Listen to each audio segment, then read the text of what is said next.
If you are one of the many people who use the Instacart app to summon a person to shop and deliver your groceries to your front door, you might consider tipping them more. The Wall Street Journal says that shoppers' pay has been cut by 63% from $4 per trip to $1.50 per trip. Instacart says that they're doing this to reduce variability and to help shoppers get more orders. Now, stories like this are interesting to me, but I never use services like that. You're in San Francisco. Do you use Instacart?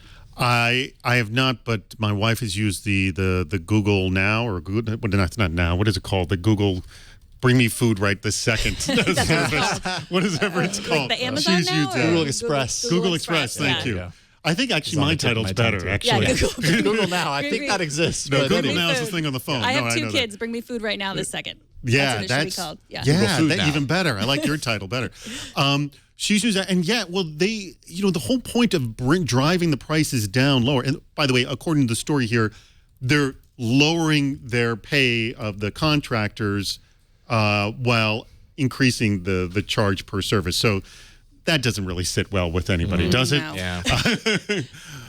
But no, it's 63%. Who here, watching, listening, could take a 63% cut in their pay and still be at that job? Yeah, I mean, some of the drivers were saying, this was something that I did for extra income on the side at $1.50 per trip.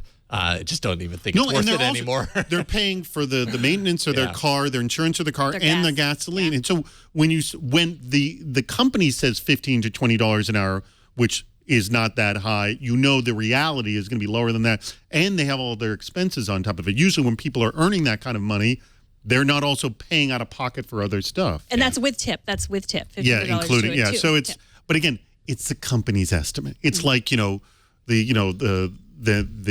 miles per gallon rating you see on the car. Whoever actually achieves that, nobody does. Yeah, fair enough. So, I mean, this is just kind of, unfortunately, just kind of par for the course with startups like this. Uber, Lyft, they both dropped their increased their rates. So drivers and basically what they end up telling the people that are doing the work for them, in the case of Uber, Lyft, and now here is, well, you can make more money. Just drive more. I know.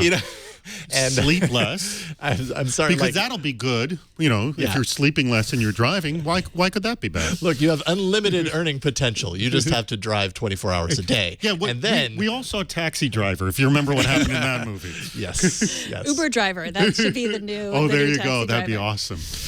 Okay, so is there like a war brewing in the streets of San Francisco between the people that are working these jobs and the people that are expecting? I don't think it's exclusive to San Francisco by any stretch. This is a major issue I just see in any kind of contract job. So you look at Upwork, which is now the combination of Elance and Odesk, and you look at the price people are paying to do jobs that for which you would get multiple-fold greater salary if you worked in an office. Right. I mean, it's amazing how low. So one of the things I realized, and actually I saw this research from a study, I think a company called Soft Choice, is a huge percentage of people will take an enormous cut in pay for flexibility in their life.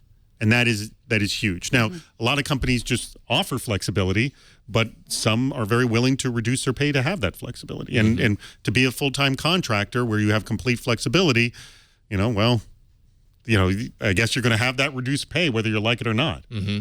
Interesting. Yeah, and sometimes you can afford it and sometimes you can't. I know women traditionally value that temporal flexibility over, Right. other, and that's part of why women get paid less. It's not just that everyone's sexist and women are just getting paid less. Part of it is that we choose to have more flexible jobs that pay less. So, Exactly. I mean, that is part of this story too. I think this is part of the investor story, I think, in Silicon Valley and other places, I guess, too. I mean, investors are not as bullish as they were before. They don't want to pay as much, so that, that's why Instacart has to start. But here's the thing. What's to stop them from doing this? If they still have drivers who will still work at this low rate, why stop doing it? Like they're looking for the bottom of the floor. Yeah. And I think they probably hit it. At this Yeah, point. $1.50 a trip. That's pretty darn low. Yeah, I mean, that's where we go into the, the realm of economics. Yeah, it's true. Like, who are we to say, like, that if someone wants to work for that, why not let them? Yeah, but do you do damage, though, when you're searching for the bottom and then you reach it and you realize there's enough rebellion to the bottom that you might not recover. Well, here's my philosophy also on paying and people who hire contractors and stuff. I always say that I hire someone. Half the money I pay them is to do the job, and the additional half I pay them, so the 50% is to do the job. The other 50% is for me to trust them, and I don't have to worry about them. Right. So if you're paying them at this incredibly low rate, you get what you pay for. Where's the trust? Yes. That's the big thing. You got to trust the people. Yeah. Fair enough.